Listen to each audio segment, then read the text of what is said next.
Hello guys, welcome back to our channel.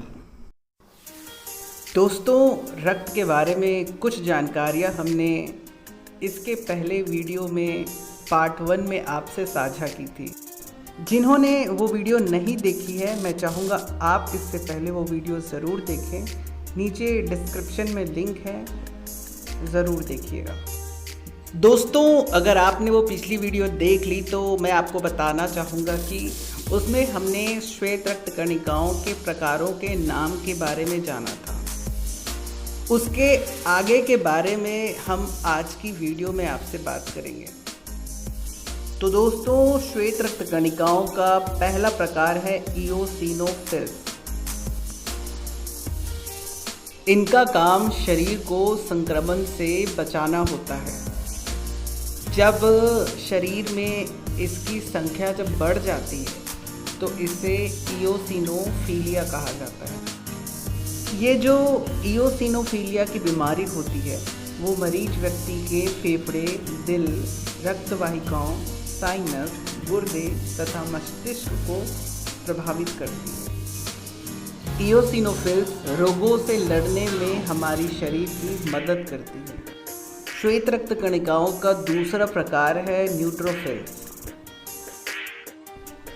दोस्तों, neutrophils एक प्रकार की श्वेत रक्त कणिकाएं ही हैं जिसका कार्य जो होता है वो शरीर में जो जीवाणु होते हैं, जो कीटाणु होते हैं, उनको मारना होता है। न्यूट्रोफिल्स की संख्या में कमी यानी कि लगभग वो 500 से कम होते हैं। तो ये जो कमी होती है वो सफ़ेद कोशिकाओं में कमी को दर्शाता है। श्वेत रक्त कणिकाओं का तीसरा प्रकार है दोस्तों आपका बेसोफिल्स। दोस्तों, बेसोफिल्स भी एक प्रकार की श्वेत रक्त कणिका यानी कि वाइट ब्लड सेल ही है, जो कि हमारे शरीर को एलर्जी, रोगजनकों यानी कि पैथोजन और परजीवों से बचाती है। इसके बाद दोस्तों, श्वेत रक्त कणिकाओं का जो चौथा प्रकार है वो है आपका मोनोसाइट।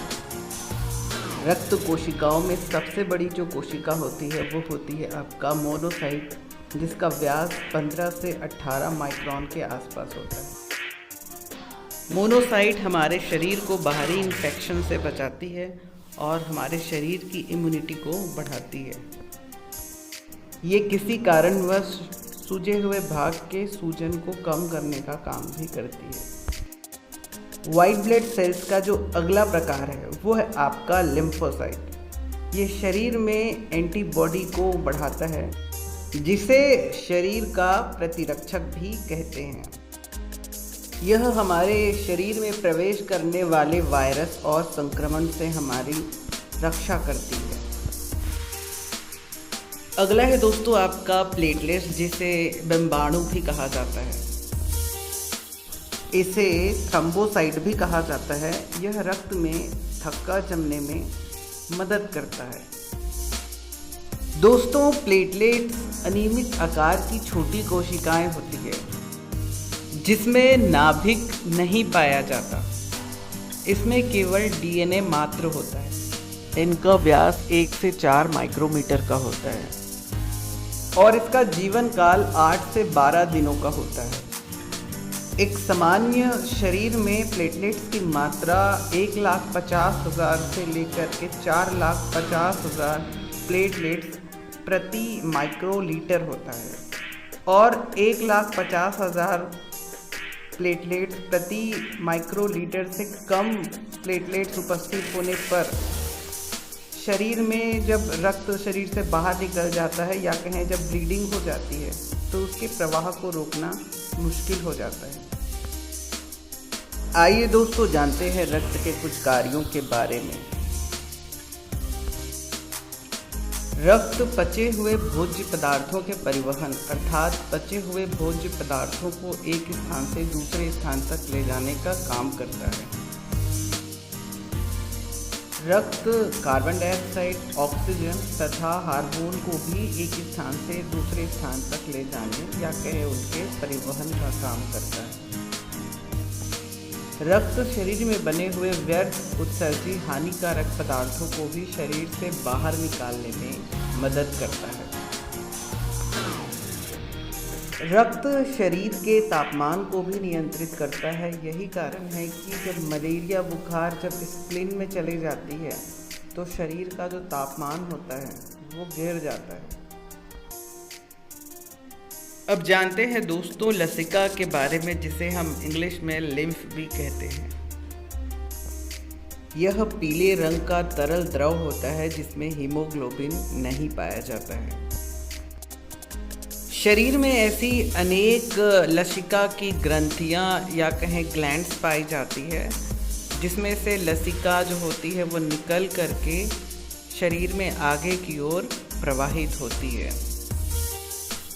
लसिका का जो प्रवाह होता है सदैव शरीर में एक ही दिशा में होता है, अर्थात ये जो अपना प्रवाह जो होती है वो कोशिकाओं से लेकर के हृदय तक ले जाती है।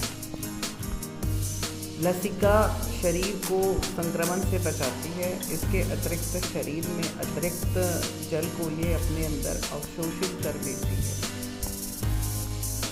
लसिका में कार्बन डाइऑक्साइड की उपस्थिति ऑक्सीजन की तुलना में अत्यधिक होती है। यह घाव भरने का कार्य करती है तथा यह रक्त में आरबीसी तथा प्लेटलेट्स के अंदर नहीं पाई जाती है। दोस्तों पोलियो एक ऐसी बीमारी है जिसमें शरीर में उपस्थित लसिका तंत्र प्रभावित हो जाता है। अब जानते हैं दोस्तों क्लॉटिंग यानी रक्त का थक्का जमना।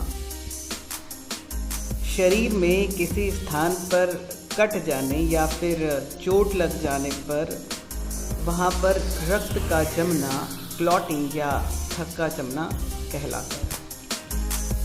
दोस्तों शरीर में रक्त के थक्का जमने की जो प्रक्रिया होती है वो कुछ इस तरीके से होती है। जब शरीर में किसी स्थान पर चोट लग जाती है या वह भाग कट जाता है तो वहाँ से रक्त बाहर निकलता है और वह रक्त वायु के संपर्क में आता है। वायु की उपस्थिति में रक्त में उपस्थित जो थ्रोम्बोसाइट होता है वो थ्रोम्बोप्लास्टिन में परिवर्तित हो जाता है। यह जो थ्रोम्बोप्लास्टिन होता है वो कैल्शियम के साथ क्रिया करता है और रक्त में पहले से उपस्थित प्रोथ्रोम्बिन को थ्रोम्बिन में परिवर्तित कर देता है। इसके बाद दोस्तों यह जो थ्रोम्बिन होता है वो रक्त में पहले से उपस्थित फाइब्रिनोजेन से क्रिया कर उसे फाइब्रिन में परिवर्तित कर देता है। दोस्तों फाइब्रिन की संरचना एक जाली के समान होती है, जिस जाली में रुधिर अणु मुख्य रूप से आरबीसी आकर के फंस जाते हैं, जिसकी वजह से रक्त का बहाव रुक जाता है। इसे स्कंदन या फिर थक्का जमना कहा जाता है। इस थक्का जमने की विधि को हम संक्षेप में कुछ इस तरीके से कह सकते हैं। सर्वप्रथम थ्रोम्बोसाइड वायु के साथ क्रिया करके थ्रोम्बोप्लास्टिन बनाता है। थ्रोम्बोप्लास्टिन जो होता है वो कैल्शियम के साथ क्रिया करके प्रोथ्रोम्बिन को थ्रोम्बिन में परिवर्तित कर देता है। ये थ्रोम्बिन फाइब्रिनोजेन के साथ क्रिया कर उसे फाइब्रिन में परिवर्तित कर देता है और अंत में ये जो फाइब्रिन होता है वो रुधिर अणु जैसे कि आरबीसी के साथ क्रिया करके थक्का जमा देता है और थक्का जमने की प्रक्रिया पूरी हो जाती है। आइए दोस्तों जानते हैं कि स्कंदन यानी कि थक्का जमने की प्रक्रिया में आवश्यक पदार्थ कौन कौन से होते हैं। पहला है विटामिन के रूप में विटामिन के की उपस्थिति जरूरी होती है। रुधिर अणु के रूप में थ्रोम्बोसाइट्स या प्लेटलेट्स मुख्य भूमिका निभाते हैं। प्रोटीन के रूप में फाइब्रिनोजेन तथा प्रोथ्रोम्बिन की मुख्य भूमिका रहती है। दोस्तों पिछली वीडियो की तरह रक्त के बारे में आपको बताने के लिए अभी भी काफ़ी कुछ शेष है, जो मैं आपको हमारे आने वाली वीडियो पार्ट 3 में बताऊंगा। तो मिलते हैं दोस्तों ऐसी एक नई एजुकेशनल और लर्निंग वीडियो के साथ। तब तक के लिए दोस्तों नमस्कार।